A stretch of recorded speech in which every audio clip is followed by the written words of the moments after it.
Dustin, it's been nothing but big fights for you for like the last 4 or 5 years or so. But I mean, I need a vacation, man.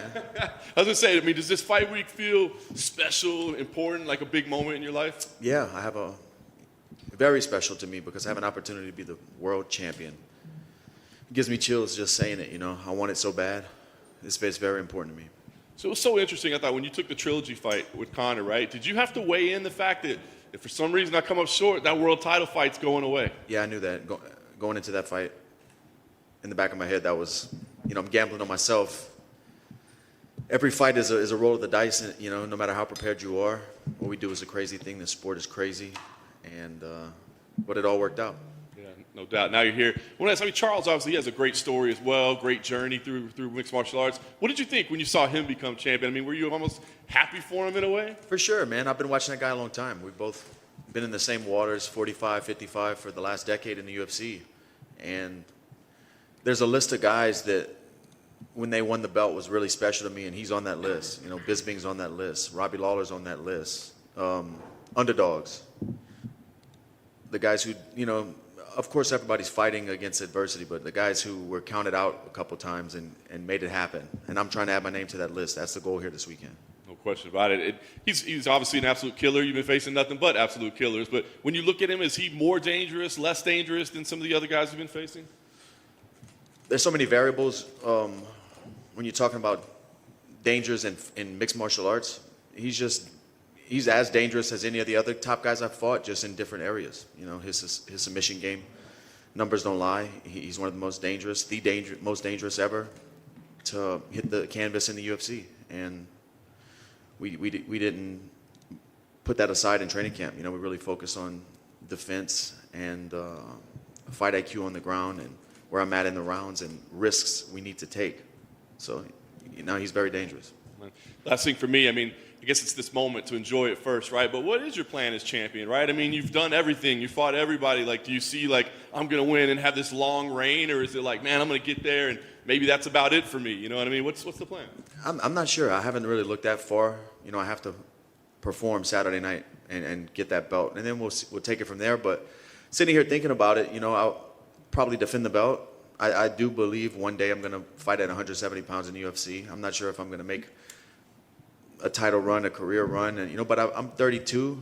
I'll be 33 next month. I still feel good. I'm injury free. I feel healthy, so I can continue to do this as long as my body allows me, and I feel good. But the goal is just to put that world champion next to my name and cement that in history. That's all I'm really focused on. Dustin, right here. I think from the fans' perspective, a lot of people view Charles Oliveira as this high-level elite grappler, but lately he's been putting away a lot of people, or at least setting up submissions with his hands. You've obviously fought in, the Anthony Pettis's, the Holloways, the Conors. So how would you rate his striking compared to a lot of the other people's in the division? He's dangerous. He throws big knees, big kicks, power shots. He keeps himself protected, throws a good sharp hook that he hit Chandler with. He does a lot of things well on the feet. Not a big volume puncher, not the best footwork, but very aggressive and not a point fighter. He's trying to finish you.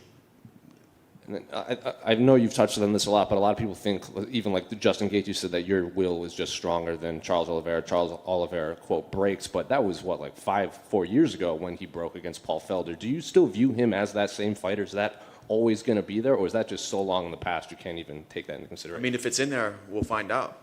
But I can't bank on that, We'll see. He showed grit in his last fight against Chandler. He got hurt, almost got finished, came back and knocked the guy out. So if that's, your last fight is the one I go off of, and he showed championship grit. Dustin, back here, right in the middle. We saw on Embedded, you were talking to your daughter through the video chat. Are they going to be here for the fight, the family, this week? They land today. This is my daughter's first fight week.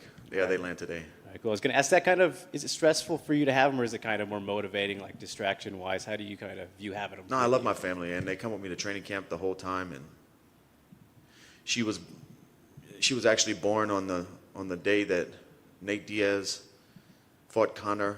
I forget what UFC number that was, but we were in the hospital room, rented it from UFC.com on my laptop, went pick up some food. She was born into this. She, I have a gym back home. She was raised in the gym too.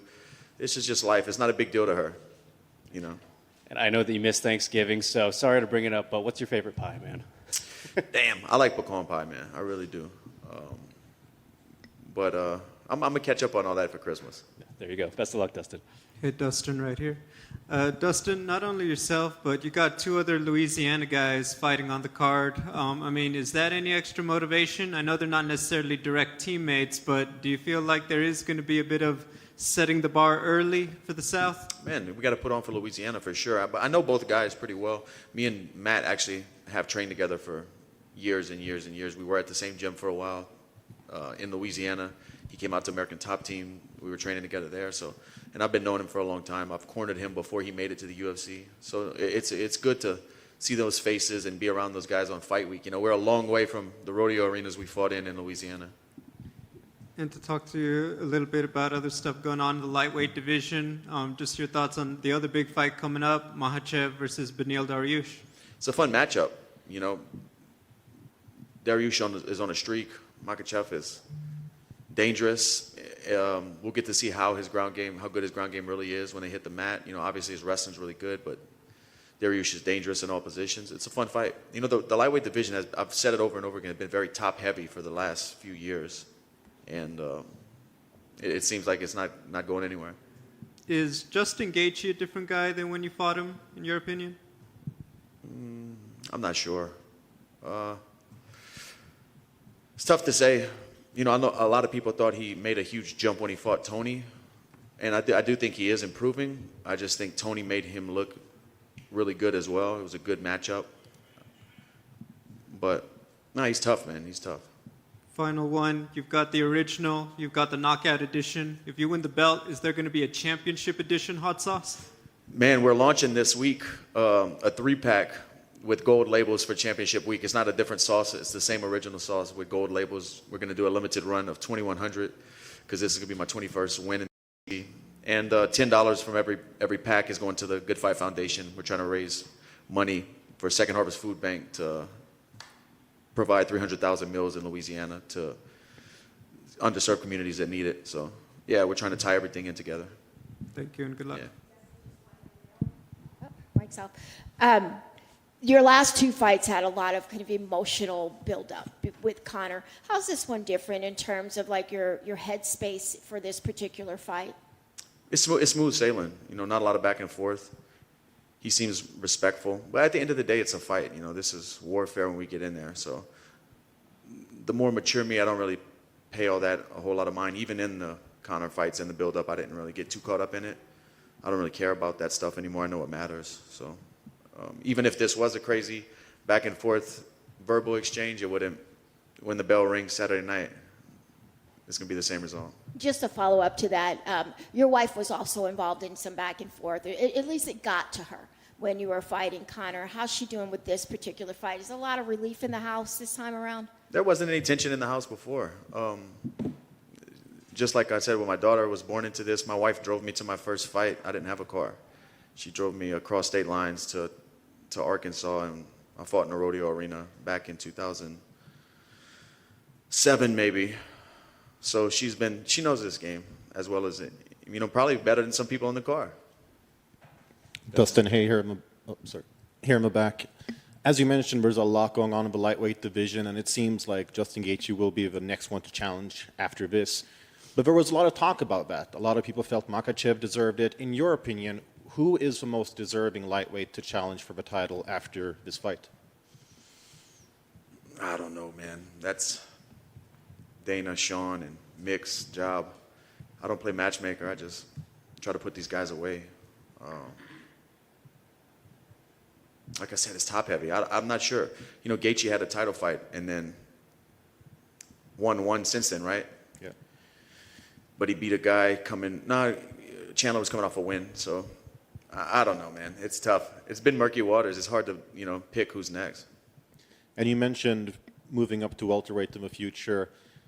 Obviously, Colby Covington has had a lot of negative things to say about you, and that's where he resides. Is that a fight that interests you in the future?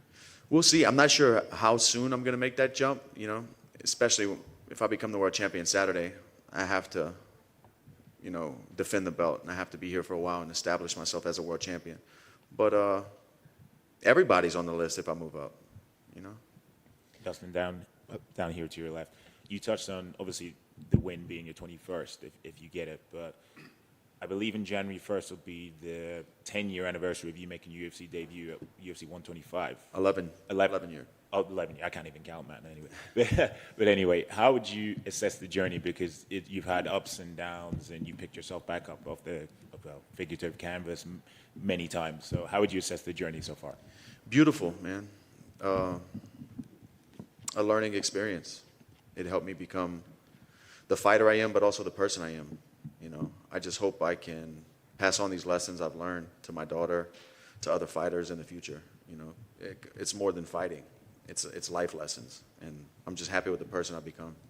And I know you're not one to overlook your opponents or what have you, but having had the interim belt wrapped around your waist, have you thought of what the feeling will be like when you have the undisputed one wrapped around your waist in front of a packed crowd? Man, when I do think about it, I just think about the next day. Not the moment, the next day when I can exhale. Because it's still going to be, you know, I'm going to win this fight, do media, go back to my hotel. It's still a rush of madness, you know. But when I get on that airplane with my wife and daughter the next day and I can exhale, nobody's asking questions, and I can hold the belt with my family, that's what I think about, that feeling. And I can't wait to see what it feels like. Thank you. Dustin, kind of right here. In that same vein, you've talked a lot about that promise you made to Jolie about being the undisputed champion. I know you didn't feel, in that sense, completely fulfilled with the interim title. Is that something you're thinking about much this week? Yeah, if I can become the world champion Saturday night, I've done it all in the sport. Everything I've set out to do, I've set my family up. We're in a good position financially. I have other businesses outside of outside of fighting going on. I have to check that box. That's forever. You know, I was saying 25 minutes to make life fair. This is 25 minutes for eternity. 25 till eternity. That's what this is. You don't take that away. Once a champion, always a champion. And it's very important for me and my wife, you know, none of this was done in vain regardless of what happened Saturday night. But it just cements everything that we thought.